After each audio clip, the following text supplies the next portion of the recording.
Hello, welcome back. പുതിയൊരു വീഡിയോയിലേക്ക് എല്ലാവർക്കും സ്വാഗതം. അപ്പോൾ ഇന്നത്തെ വീഡിയോയിൽ ഈസി ആയിട്ട് ഉണ്ടാക്കാൻ പറ്റുന്ന ഒരു അടിപൊളി റെസിപ്പിയുടെ വീഡിയോ ആണ് കേട്ടോ. ഇത് ഷോർട്സിൽ കണ്ടിട്ട് ഒരുപാട് ആൾക്കാർ ഇതിൻ്റെ റെസിപ്പി ഷെയർ ചെയ്യുമെന്ന് ചോദിച്ചിട്ടുണ്ടായിരുന്നു. അപ്പോൾ അതുകൊണ്ടാണ് കേട്ടോ ഈ ഒരു ചെറിയൊരു വീഡിയോ ഷെയർ ആക്കുന്നത്. അപ്പോൾ ലുക്കൈമാത്താണ് ഉണ്ടാക്കുന്നത്. അപ്പോൾ അതിന് വേണ്ടിയിട്ട് ഒരു പാത്രത്തിലേക്ക് ഞാൻ 1 ടീസ്പൂൺ ഈസ്റ്റ് എടുത്തിട്ടുണ്ട്. ഇതിലേക്ക് 1 ടേബിൾ സ്പൂൺ പഞ്ചസാരയും 1/2 കപ്പ് ഇളം ചൂടുള്ള വെള്ളവും കൂടെ ഒഴിച്ചിട്ട് ഇതൊന്ന് മിക്സാക്കി വെക്കാം കേട്ടോ. ഈ ഈസ്റ്റെല്ലാം ഒന്ന് ആക്റ്റീവ് ആവുന്ന വരെ ഒരു 10 മിനിറ്റ് വെയിറ്റ് ചെയ്യാം.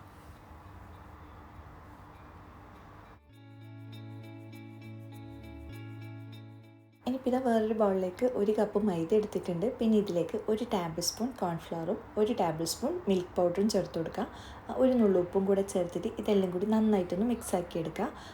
ഇതിപ്പം ഇൻസ്റ്റൻറ്റ് ഈസ്റ്റ് ആണെങ്കിൽ ഈ ഒരു സമയത്ത് തന്നെ ചേർത്ത് കൊടുക്കുക കേട്ടോ. ഡ്രൈഡ് ഈസ്റ്റ് ആയതുകൊണ്ടാണ് അങ്ങനെ ചെയ്ത് വെച്ചിട്ടുള്ളത്. അപ്പോൾ ഇതൊന്ന് മുഴുവനായിട്ട് മിക്സാക്കി എടുക്കുക. അപ്പോഴത്തേക്കും ഈ ഒരു ഈസ്റ്റിൻ്റെ മിക്സ് റെഡി ആയിട്ടുണ്ട്. അപ്പോൾ അത് ഇതിലേക്ക് ഒഴിച്ചു കൊടുത്തിട്ട് നന്നായിട്ടൊന്ന് കുഴച്ചെടുക്കുക. ഇതിപ്പോൾ 1/2 കപ്പ് വെള്ളത്തിലാണ് ഈസ്റ്റ് മിക്സാക്കി എടുത്തിട്ടുള്ളത്. അപ്പം അത് പോരാ, അതിലേക്ക് കുറച്ചും കൂടി വെള്ളം വേണം. ഒരു 1/4 കപ്പിനടുത്ത് ടോട്ടലായിട്ട് വെള്ളം ആവശ്യം വന്നിട്ടുണ്ട് കേട്ടോ. അപ്പോൾ ഇതാ ഇത് ഈ ഒരു രീതിയിൽ കുഴച്ചെടുക്കുക. നന്നായിട്ട് ലൂസും അല്ല, എന്നാൽ തന്നെ നന്നായിട്ട് തിക്കും അല്ലാത്ത രീതിയിൽ ഈ ഒരു രീതിയിൽ തന്നെ കുഴച്ചെടുക്കുക കേട്ടോ. അതിന് ശേഷം ഇതൊന്ന് അടച്ച് വെക്കുക. ഒരു 1-2 മണിക്കൂറെല്ലാം ആകുമ്പോഴത്തേക്ക് ഇത് നന്നായിട്ടൊന്ന് പൊങ്ങി വരും. അപ്പോൾ അതുവരെ ഒന്ന് വെയിറ്റ് ചെയ്യാം. അപ്പോൾ ഇതാ കുഴച്ച് വെച്ചതൊക്കെ നന്നായിട്ട് പൊങ്ങി വന്നിട്ടുണ്ട്. ഇനിയിപ്പോൾ ഇതൊന്ന് ഫ്രൈ ആക്കി എടുക്കണം. അപ്പോൾ അതിന് വേണ്ടിയിട്ട് ഇതാ പാനിലേക്ക് ഓയിലൊക്കെ ഒഴിച്ച് വെച്ചിട്ടുണ്ട്. പിന്നെ ഇതൊന്നുകൂടി ഒന്ന് മിക്സാക്കി എടുക്കുന്നുണ്ട് കേട്ടോ. എന്നിട്ട് ഇതൊരു പൈപ്പിംഗ് ബാഗിലേക്ക് മാറ്റി കൊടുക്കുന്നുണ്ട്. അത് ഉണ്ടാക്കിയെടുക്കാനുള്ള എളുപ്പത്തിന് വേണ്ടിയിട്ടാണ് ഇങ്ങനെ ആക്കി എടുക്കുന്നത്. അല്ലെങ്കിൽ ഒരു സ്പൂൺ വെച്ചിട്ട് എടുത്താലും മതി.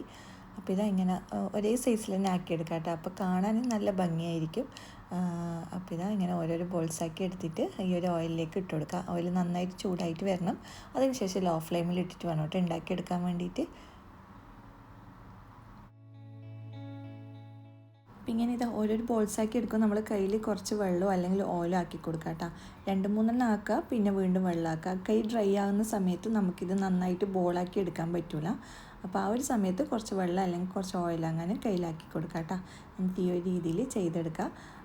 ഇത് കഴിക്കാൻ നല്ല ടേസ്റ്റാണ് കേട്ടോ. നമ്മൾ നമുക്ക് വീട്ടിലുള്ള ചേരുവകൾ വെച്ചിട്ട് തന്നെ ഉണ്ടാക്കിയെടുക്കാൻ പറ്റുന്ന ഒരു അടിപൊളി ഐറ്റമാണ്. നമ്മളല്ലെങ്കിൽ സാധാരണ റെഡിമെയ്ഡ് ആയിട്ടുള്ള ബോക്സൊക്കെ വാങ്ങി അങ്ങനെയല്ല ഉണ്ടാക്കിയെടുക്കൽ. അപ്പോൾ അതിൻ്റെ ആവശ്യമൊന്നുമില്ല. എല്ലാവരും വീട്ടിലുണ്ടാവുന്ന ഐറ്റംസ് വെച്ചിട്ട് തന്നെ നമുക്ക് ഉണ്ടാക്കിയെടുക്കാൻ പറ്റും. നല്ല ടേസ്റ്റാണ്. ഇതുവരെ ട്രൈ ആക്കി നോക്കാത്തവർ എന്തായാലും ഉണ്ടാക്കി നോക്കട്ടോ.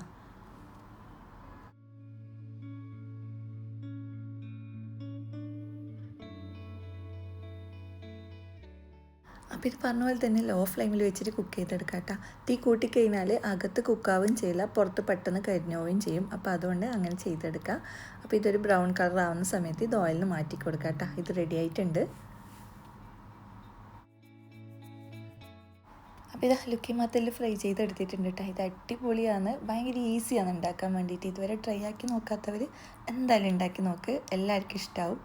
പിന്നെ ഇതിൻ്റെ മേലെ ഞാൻ കുറച്ച് ഡേറ്റ് സിറപ്പ് ആക്കി കൊടുക്കുന്നുണ്ട് കേട്ടോ.